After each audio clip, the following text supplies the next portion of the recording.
Hey guys, it's me, Steph, and I'm just checking in on this breezy but cool evening. Just leaving the gym, and as I was walking at the gym, I began to, kind of run my mind over some things. Like I said, it's a good mind releaser, stress reliever. But anyway, let me get to the point. I'm not going to be out here long. So I stopped in to let you know what was on my heart and what the Father was, convening with me about. And he was saying simply, the process is personal.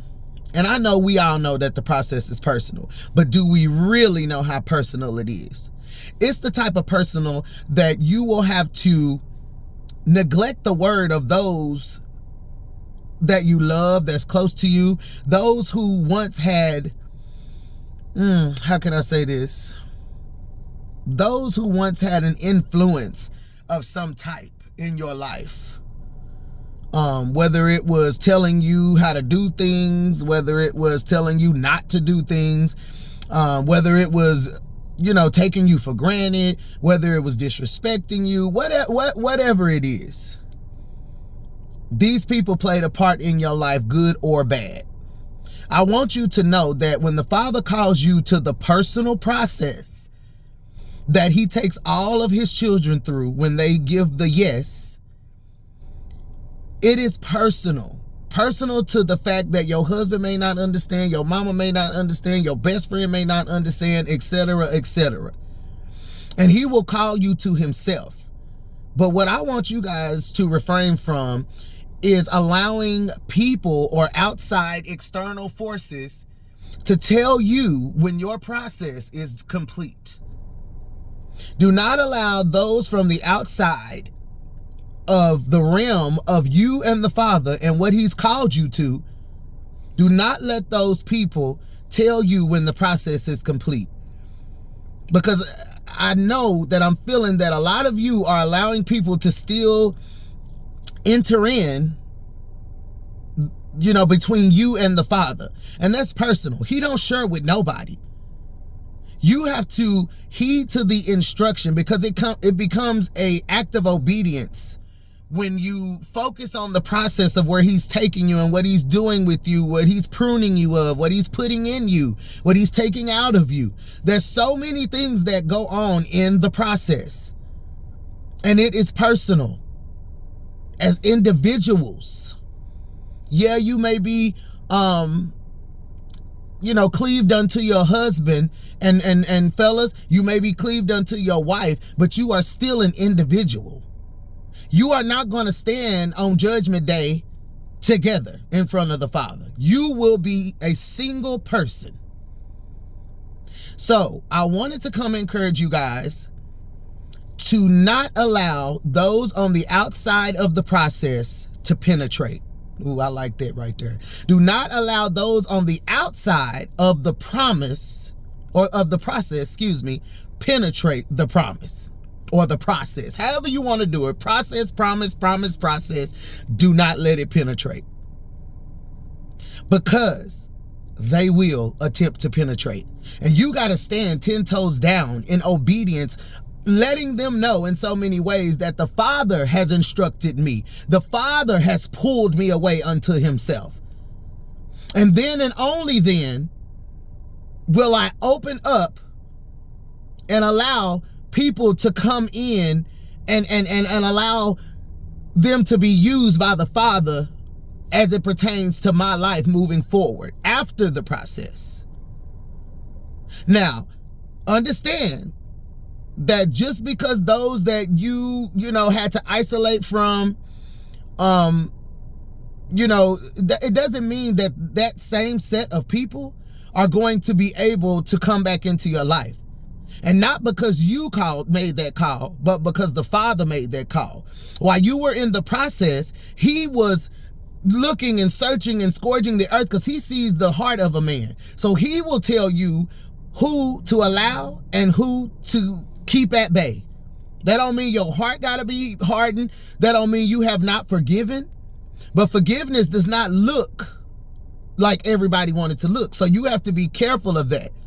Because then you have to ward off the enemy and the spirit of guilt, trying to make you feel guilty for walking through the process, for saying yes to the Father.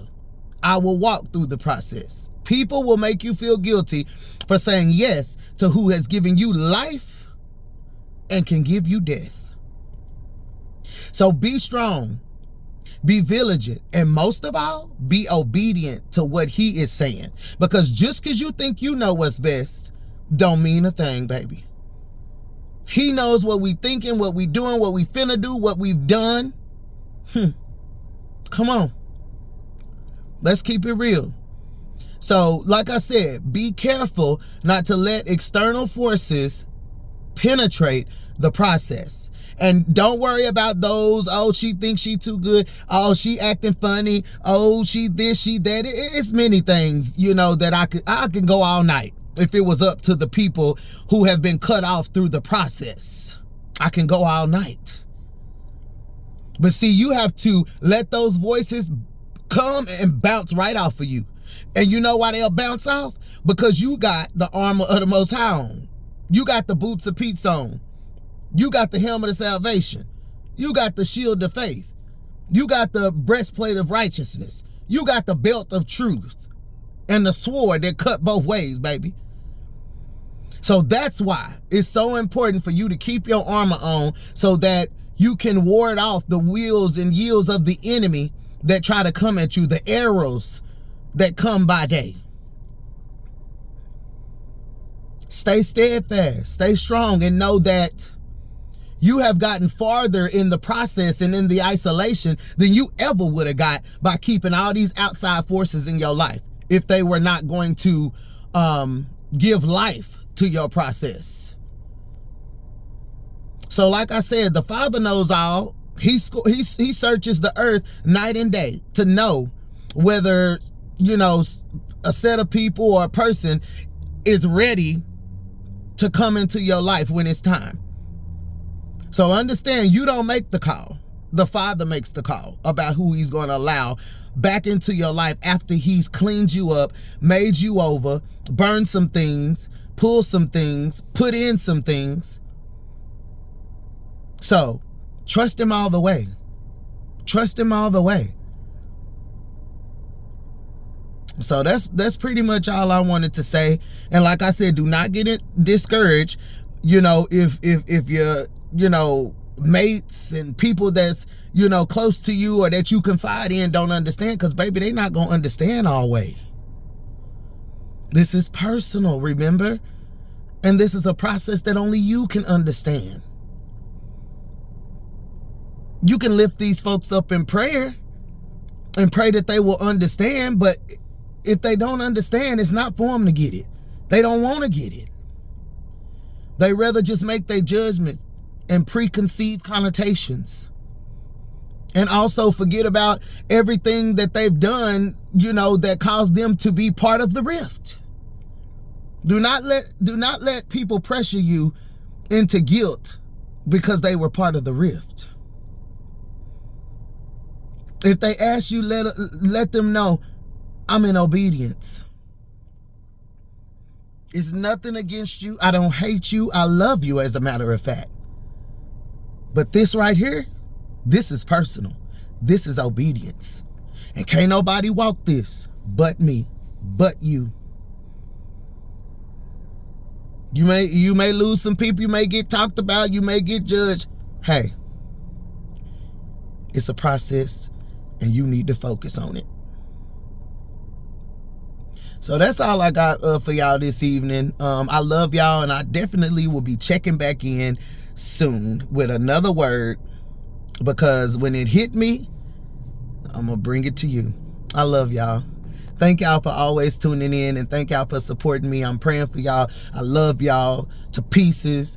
So thank you for your time. Talk soon.